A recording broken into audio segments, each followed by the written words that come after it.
Yo, what's up? Welcome to Numbers with Jacari. I'm your host, Jacari, but you already know, call me Ace. And in this episode, we're breaking down the number 6, not only its ruler, but its meaning, area of life, and the things that can come with it when it's in your chart, because the number 6 is more than just home and family.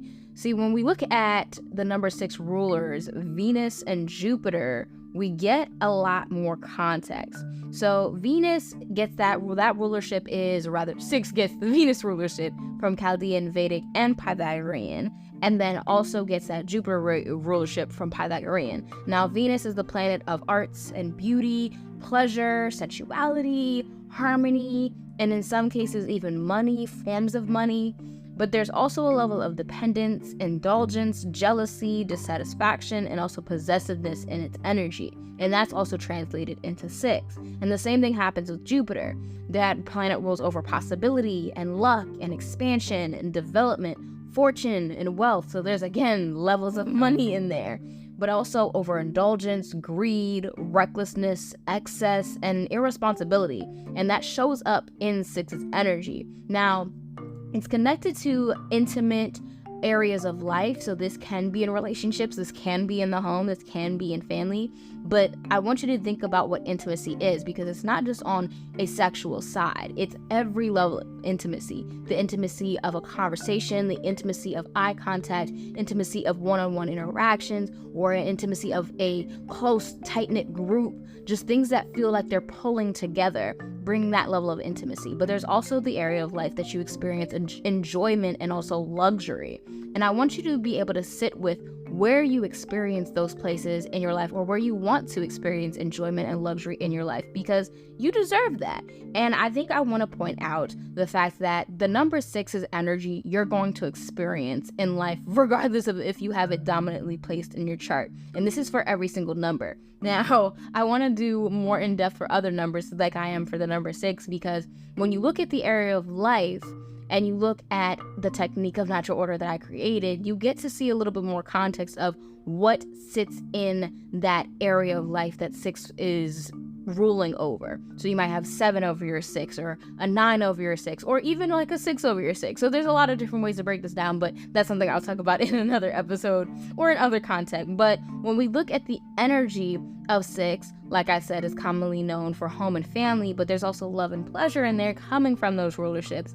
But there's also an infinite desire. There's a strong desire for themes around bliss, for harmony, for peace, for, again, pleasure and comfort. And these are all things that 6 is connected to. And that desire is so strong. It's a need for 6 to have those things, to have this pleasure, to have experience, to experience enjoyment, to experience intimacy, to experience luxury. And that can highlight its connection to indulgence. Now, indulgence doesn't always have to go over the deep end and be into overindulgence, but what I say in my book, actually, Intro to Numerology, which is linked in the description below, is 6 is known to indulge in the fire things, but the indulgent isn't always tangible, it's sensory. So in a lot of the books that I've learned from, it talks about how the number 6 is indulgent and it's materialistic and it loves to have and it loves to hold, but it's not always just or solely based in the fact that I have to be able to hold it.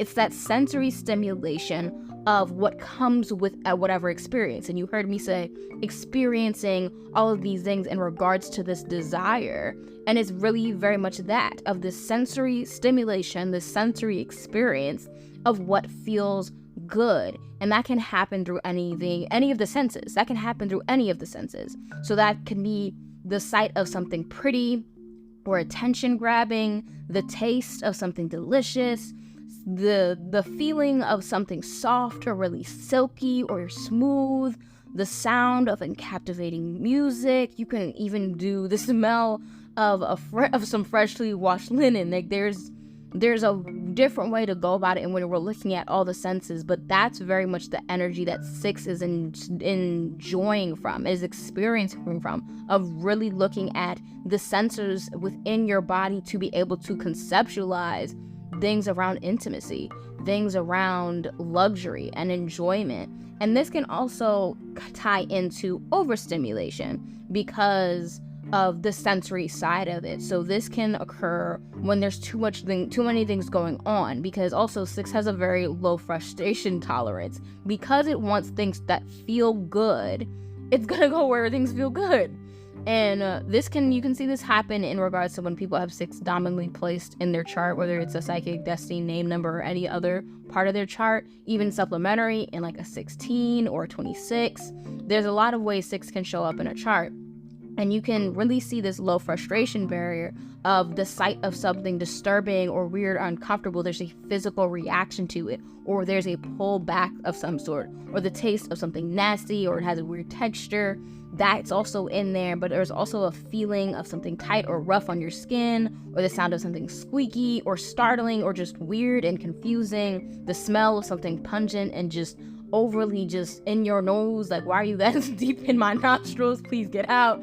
That overstimulation is also the energy of 6. And again, I'll point out the fact that you're going to experience 6 themes in your life, regardless of if you have it dominantly in that psychic destiny or name number.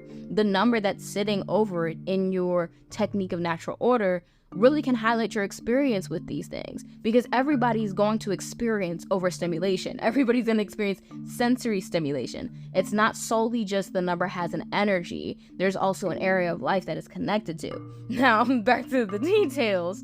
There's a line between pleasure and overstimulation, and that line is very, very thin. So when we're looking at 6 and its energy, it can be very subjective in regards to what your personal experience with sensory stimulation is. You can be very sensory seeking and also very sensory avoidant. So one thing that might smell really, really good to one person who has a dominant 6 placement can very, not even a dominant 6 placement, anybody, honestly. One thing that can smell good to somebody can smell really bad to something else. So this can also, when we look at this in numerology, would need a lot more research to figure out who's on which side. But it's something that you'll see in a number, and anybody who has 6 in their chart, which everybody does, and what number sits over that. And all of these themes and behaviors and energies are highlighted, especially when they're in a personal chart. Now, if you're liking what you're hearing, make sure you share this on your socials and tag me at Numbers with Jacari on Instagram or TikTok. And go ahead and book your free consultation if you want to understand anything about the numbers in your chart, because this is general information and I would love to give you some personal information. So all the direct links are in the description of this episode. And back to the number 6, because when the number 6 shows up in your chart, it can show up in not only that psychic destiny name number, but if we're looking at the Pythagorean system, there's also the soul urge number, the expression number, maturity number, and the list goes on, because the Pythagorean chart is actually very long. But like I said before, it loves to feel good, and it's trying to do everything from a place that feels good. So this causes 6 to also be very avoidant of when it doesn't feel good, or it knows that it's not going to go the best way. It's sort of kind of like, you know what? I'm gonna just step back. It's okay. I'm not gonna touch it. Nope, I don't want to try it. Nope, no thank you, no thank you, no thank you. It's very much comfortable in its comfort zones. Now, with that in mind, there's also a likelihood that 6 can experience a lot of changes in their career, because even though they're avoidant of conflict specifically, in regards to their career, they're not also working because they want to work. There can be a searching for enjoyment, and the way that society is structured right now, work might not be that enjoyable if there's even work. So it's weird. It's a little bit weird, and that can be that search for enjoyment.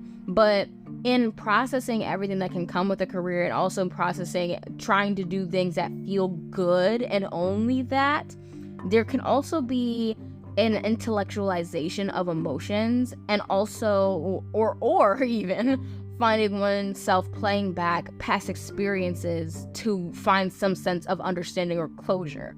You'll replay time and time again, well, this didn't make sense and that didn't add up, and like there's a lot going on there. Now, a couple other things that come with it is a resting bitch face. The 6s do tend to have a very strong resting bitch face. And then there's also prone to stomach and digestion issues. This is also because 6 is connected to the genitalia, and that's like right right next to the intestines. If we think about it, it's like it's literally right below it. So that you might have some tummy issues. But there also, in regards to the genitals, sixes or people with dominant sixes can have an overly sensitive genital area, overly sensitive pH balance, overly sensitive endocrine system in regards to like mood swings and stuff like that. Might have random health problems, might also struggle with anxiety, and the list goes on. Like there's a lot of things that six is likely to experience. Now, in regards to careers, a lot of people will point out the fact that six is connected to beauty and art and luxury. So there can be, and you can may work in those industries of beauty, art, luxury, design, or things like that. So beautician, esthetician, makeup artist, hairstylist, barber, self-care, even in that, and also spas. Sex work is also an option. There's many things you can do with a six dominantly placed in regards to your career. There's also work as a therapist, or specifically a family therapist or other therapist, a consult, life consult, sex and relationship therapist, sexual trauma support. There's a lot of different things that you can go in there. But like I said before, six doesn't really desire to work. Think of six, or rather, the way I kind of think of six is like laying somewhere very, very nice, very, very scenery appealing, like the scenic view, stellar, 10 out of 5 stars. It's like very nice view. Eating the best things you could possibly eat and drinking the best things you could possibly drink and doing all of the things that you could possibly do that it finds enjoyable. That's very much the way I think of six. Now, I'm gonna go ahead and wrap this up because, there's some celebrities that have psychic sixes specifically. You got Polo G, 50 Cent, Nipsey Hussle, Megan Thee Stallion, Patti LaBelle, and that's just to name a few. The list goes on, and there's other people who have like dominant sixes and like life path and name numbers. But, that's for other information, I guess, or something that I just won't talk about here. But, if you enjoyed this, let me know if you have any sixes in your numbers and if this resonated with you. I know I did rush a little bit at the end, but I hope this was educational and you gained something from it, because the six energy is not something to be played with or even ignored. I feel like a lot of people sort of kind of just like, oh, she's common family, she can't do anything. No, six can bite. Six can bite. But thank you so much for listening. Make sure you follow me on Instagram and TikTok at Numbers with Jacari and check out all my services. And I'll catch you in the next one. Peace.